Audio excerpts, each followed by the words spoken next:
Hey guys, welcome back to NKL edits.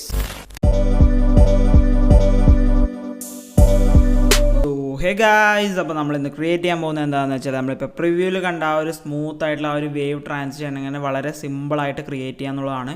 അപ്പോൾ just ക്ലിക്സിൻ്റെ കാര്യം മാത്രമേ ഉള്ളൂ, അതായത് ഒന്നോ രണ്ടോ ക്ലിക്സിൻ്റെ കാര്യം മാത്രമേ ഉള്ളൂ. നമുക്ക് അത്തരത്തിലുള്ളൊരു സ്മൂത്ത് ആയിട്ടുള്ള വേവ് ട്രാൻസിഷൻ ക്രിയേറ്റ് ചെയ്യാൻ വേണ്ടി സാധിക്കുന്നതാണ്. സോ ഗൈസ്, അപ്പോൾ അതിനുവേണ്ടി നിങ്ങൾ ഈ വീഡിയോ മുഴുവനായി സ്കിപ്പ് ചെയ്യാതെ കാണാൻ ശ്രമിക്കുക. സോ ഗൈസ്, നമുക്ക് നേരെ വീഡിയോയിലോട്ട് പോവാം. സോ ഗൈസ്, അപ്പോൾ അതിനുവേണ്ടി നമ്മൾ ഉപയോഗിക്കുന്ന ആപ്ലിക്കേഷൻ എന്ന് പറയുന്നത് Capcut ആണ്. അപ്പോൾ Capcut യൂസ് ചെയ്യുമ്പോൾ നിങ്ങളൊരു VPN എന്തായാലും കണക്ട് ചെയ്യുക, അതിൻ്റെ എഫക്ട്സും കാര്യങ്ങളൊക്കെ കിട്ടാൻ വേണ്ടിയിട്ട്. അപ്പോൾ ഞാൻ Capcut ഓപ്പൺ ചെയ്തിട്ടുണ്ട്. നമ്മൾ എന്ത് ചെയ്യുക, ഒരു പ്രൊജക്റ്റ് ക്രിയേറ്റ് ചെയ്യുക. ഞാൻ ഇപ്പോൾ ഓൾറെഡി ഒരു പ്രൊജക്റ്റ് ക്രിയേറ്റ് ചെയ്തിട്ടുണ്ട്. നിങ്ങൾ എടുക്കുമ്പോൾ എന്ന് പറഞ്ഞാൽ ഞാൻ ഇപ്പം പറയുന്ന പോലെ ഓഡിയോസൊക്കെ ആഡ് ചെയ്ത് അതിനനുസരിച്ച് ബീറ്റ് കാര്യങ്ങളൊക്കെ സെറ്റ് ചെയ്തിട്ട് എടുക്കുക. ഞാൻ ഇപ്പോൾ ജസ്റ്റ് നിങ്ങൾക്ക് കാണിച്ചു തരാൻ വേണ്ടിയിട്ടാണ് ഒരു 3 ക്ലിപ്സ് എടുത്തിട്ടുണ്ട്. ഇതേപോലുള്ള 3 ക്ലിപ്പ് ഞാൻ എടുത്തിട്ടുണ്ട്. ഞാൻ ഒരു ക്ലിപ്പ് സ്ലോമോയും കാര്യങ്ങളൊക്കെ ബേസിക് ആയിട്ടുള്ള കാര്യങ്ങളൊക്കെ സെറ്റ് ചെയ്തിട്ടുണ്ട്. ദെൻ നമ്മളിനി എന്ത് ചെയ്യുക വെച്ചാൽ ഇതിൽ കുറച്ച് എഫക്ട്സും ട്രാൻസിഷൻസും കൊടുക്കേണ്ട പണി മാത്രമേ ഉള്ളൂ. ദെൻ എന്ത് ചെയ്യുക, നമ്മൾ ഫസ്റ്റത്തെ ക്ലിപ്പ് സെലക്ട് ചെയ്യുക. ഫസ്റ്റ് ക്ലിപ്പ് ഞാൻ ഇപ്പോൾ എടുത്തൊരു 1.2 സെക്കൻഡാണ്. നിങ്ങൾ എടുക്കുമ്പോൾ എന്ന് പറഞ്ഞാൽ നിങ്ങളുടെ ആ ഒരു സോങ്ങിൻ്റെ ബീറ്റിനനുസരിച്ച് എടുക്കുക. ഓക്കെ, ഞാൻ ഇപ്പോൾ എല്ലാം 1.2 സെക്കൻഡ്സിലാണ് എടുത്തിട്ടുള്ളത്. ഓക്കെ, എന്ന് പറഞ്ഞാൽ നമുക്ക് ഒരു ക്ലിപ്പിൽ നിന്ന് അടുത്ത ക്ലിപ്പിലേക്ക് പോകുമ്പോൾ നമുക്കിവിടെ ഒരു ട്രാൻസിഷൻ കൊടുക്കാനുള്ള ഒരു ബട്ടൺ ഉണ്ട്. ആ ഒരു ട്രാൻസിഷൻ ബട്ടൺ ക്ലിക്ക് ചെയ്യുമ്പോൾ നമുക്കിവിടെ കുറേ അധികം ട്രാൻസിഷൻസ് അവൈലബിൾ ആയിട്ടുണ്ടാവും. അപ്പോൾ ഈ ഒരു ട്രാൻസിഷൻസ് ഒക്കെ കിട്ടാൻ വേണ്ടിയിട്ടാണ് ഞാൻ ഓൾറെഡി VPN കണക്ട് ചെയ്യണമെന്ന് പറഞ്ഞത്. VPN കണക്ട് ചെയ്താൽ മാത്രമേ നമുക്ക് ഈ ഒരു ട്രാൻസിഷനും കാര്യങ്ങളൊക്കെ കിട്ടുള്ളൂ. ഇതിൽ നമുക്ക് ട്രെൻഡിങ് എന്ന് പറഞ്ഞൊരു ഓപ്ഷൻ ഉണ്ട്. ട്രെൻഡിങ് എന്ന് പറഞ്ഞൊരു ഓപ്ഷനിൽ കുറച്ച് സ്ക്രോൾ ചെയ്യുമ്പോൾ നമുക്കിവിടെ കുറേ അധികം കാണാൻ സാധിക്കും. അതായത് ട്രെൻഡിങ് ആയിട്ടുള്ള കുറേ അധികം ട്രാൻസിഷൻസ് നമുക്കിവിടെ കാണാൻ സാധിക്കും.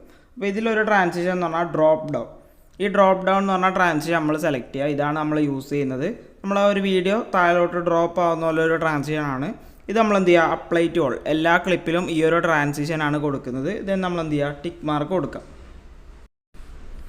അപ്പോൾ അതാണ് നമ്മൾ കൊടുക്കുന്ന ട്രാൻസിഷൻ. അപ്പോൾ ഈ ഒരു ട്രാൻസിഷൻ കിട്ടണം എന്നുണ്ടെങ്കിൽ ഇപ്പോൾ ഇവിടെ കാണുന്നുണ്ടാവും പ്രോ എന്ന് എഴുതിയിട്ടുണ്ട്. Capcut പ്രോയിൽ മാത്രമേ കിട്ടുള്ളൂ ഈ ഒരു ട്രാൻസിഷനും കാര്യങ്ങളെല്ലാം. അപ്പോൾ നിങ്ങൾ ഉപയോഗിക്കുന്ന Capcut പ്രോ ആണെന്ന് ഉറപ്പ് വരുത്തുക. അല്ല, നോർമൽ Capcutൽ ഇവിടെ ഈ പ്രോന്ന് ഇല്ലാത്ത എഫക്ട്സ്, അതായത് ട്രാൻസിഷൻസും കാര്യങ്ങളും മാത്രമേ കിട്ടുള്ളൂ. ഓക്കെ, അതായത് നമ്മൾ എന്ത് ചെയ്യുക, ടിക്ക് മാർക്ക് കൊടുക്കുക. ഇനി നമുക്ക് അതിൻ്റെ ഒരു ഔട്ട്പുട്ട് നോക്കാം. ഞാൻ ഒന്ന് പ്ലേ ചെയ്ത് കാണിച്ചു തരാം.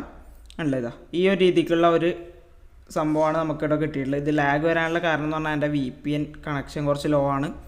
കാരണം ഇത് നമുക്ക് യൂസ് ചെയ്യുമ്പം നെറ്റിൻ്റെ ആവശ്യമുണ്ട്. നെറ്റ് എൻ്റെ മോഡം വന്ന് താഴെ ആയതുകൊണ്ട് റേഞ്ച് കുറച്ച് കുറവാണ്. ഓക്കെ, ദെൻ നമ്മൾ ഇനി എന്ത് ചെയ്യുക, ഇതിലേക്ക് ഒരു ആനിമേഷൻ സെറ്റ് ചെയ്യണം. അപ്പോൾ അതിനുവേണ്ടി നമ്മൾ എന്ത് ചെയ്യുക, ഈ ഒരു ക്ലിപ്പ് സെലക്ട് ചെയ്യുക, ആനിമേഷനിൽ പോവുക. ആനിമേഷനിൽ പോയാലും നമ്മൾ പ്രോ വേർഷനിലുള്ള ഒരു ആനിമേഷനാണ് യൂസ് ചെയ്യുന്നത്. ഇപ്പോൾ നമ്മളിവിടെ കോംബോയിലേക്ക് വരിക, അതായത് ആനിമേഷനിൽ ഇൻ ഔട്ട് കോംബോ എന്ന് പറഞ്ഞാൽ 3 ഓപ്ഷൻസ് ഉണ്ടാവും. ഇത് നമ്മൾ കോംബോയിലേക്ക് വന്നാൽ ഫോളിംഗ് എന്ന് പറഞ്ഞൊരു ആനിമേഷൻ ഉണ്ട്, അത് ക്ലിക്ക് ചെയ്യുക. ദെൻ നമ്മൾ എന്ത് ചെയ്യുക, ടിക്ക് മാർക്ക് കൊടുക്കുക. അതാണ് നമ്മൾ ഒന്നാമത്തെ ക്ലിപ്പിന് കൊടുക്കുന്ന ആനിമേഷൻ എന്ന് പറയുന്നത്. രണ്ടാമത്തെ ക്ലിപ്പ് സെലക്ട് ചെയ്യുക, ആനിമേഷനിലേക്ക് വരിക. ഇവിടെ നമ്മൾ കോംബോയിൽ സെലക്ട് ചെയ്യുക. ഇവിടെ നമ്മൾ രണ്ടാമത്തെ ഉള്ള ആ ഒരു ആനിമേഷനാണ് കൊടുക്കുന്നത്. ഇതിനി ഓൾട്ടർനേറ്റീവ് ആയിട്ട് ഒന്നാമത്തേനി ഫോളിങ്, രണ്ടാമത്തേനി രണ്ടാമത്തെ ഒരു ആനിമേഷൻ, മൂന്നാമത്തേന് അത് അങ്ങനെ 1 by 1 ആയിട്ട് നമ്മൾ ഓരോന്നിന് ഒന്നിടോട്ട് സെറ്റ് ചെയ്താൽ നമുക്ക് നമ്മുടെ ട്രാൻസിഷൻ സെറ്റ് ആയിട്ട് ഞാൻ പ്ലേ ചെയ്ത് കാണിച്ചു തരാം.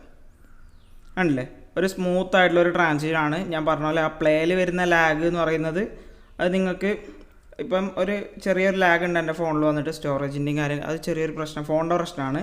അപ്പോൾ നിങ്ങൾ പ്രിവ്യൂവിൽ കണ്ടിട്ടുണ്ടാവില്ലേ, അത്രയും സ്മൂത്ത് ആയിട്ടുള്ളൊരു ട്രാൻസിഷനാണ് നമ്മൾക്ക് ഇത് ക്രിയേറ്റ് ചെയ്യുമ്പോൾ, അതായത് ഇതിൻ്റെ ഫൈനൽ ഔട്ട്പുട്ടായിട്ട് കിട്ടുക. ഓക്കെ, ഇപ്പോൾ കണ്ടില്ലേ, വളരെ സിമ്പിളായിട്ടാണ് നമ്മൾ Capcutൽ ഓരോ ട്രാൻസിഷൻസും കാര്യങ്ങളൊക്കെ ക്രിയേറ്റ് ചെയ്യുന്നത്. നിങ്ങളൊരു എഡിറ്റിങ്ങിൽ ഒരു ബിഗിനർ ആണെന്നുണ്ടെങ്കിൽ നിങ്ങൾക്ക് എഡിറ്റ് ചെയ്ത് പഠിക്കാൻ പറ്റിയൊരു ആപ്ലിക്കേഷനാണ് Capcut. അപ്പോൾ നിങ്ങൾ ഇതുവരെ Capcut യൂസ് ചെയ്തിട്ടില്ല എന്നുണ്ടെങ്കിൽ ജസ്റ്റ് ഒന്ന് യൂസ് ചെയ്ത് നോക്കുക, ഒരു അടിപൊളി എക്സ്പീരിയൻസ് തന്നെ നിങ്ങൾക്ക് കിട്ടും. സോ ഗൈസ്, അപ്പോൾ ഈ ഒരു ട്രാൻസിഷൻ നിങ്ങൾ നിങ്ങളുടെ വീഡിയോസിലും കാര്യത്തിലൊക്കെ യൂസ് ചെയ്ത് നോക്കുക. ഈ ഒരു വീഡിയോ നിങ്ങൾക്ക് യൂസ്ഫുൾ ആകുകയാണെങ്കിൽ ഈ ഒരു വീഡിയോ ലൈക്ക് ചെയ്യുക, കമൻറ്റ് ചെയ്യുക, ഷെയർ ചെയ്യുക. അതുപോലെ ഇനി ഇതേപോലെ എഡിറ്റിംഗ് വീഡിയോസ് ലഭിക്കുകയാണെങ്കിൽ ചാനൽ സബ്സ്ക്രൈബ് ചെയ്യുക. തൊട്ടടുത്തുള്ള ബെൽ ബട്ടൺ ക്ലിക്ക് ചെയ്ത് ഞാൻ അപ്ലോഡ് ചെയ്യുന്ന എല്ലാ വീഡിയോസും വളരെ പെട്ടെന്ന് നിങ്ങൾക്ക് നോട്ടിഫിക്കേഷനായി ലഭിക്കുന്നതാണ്.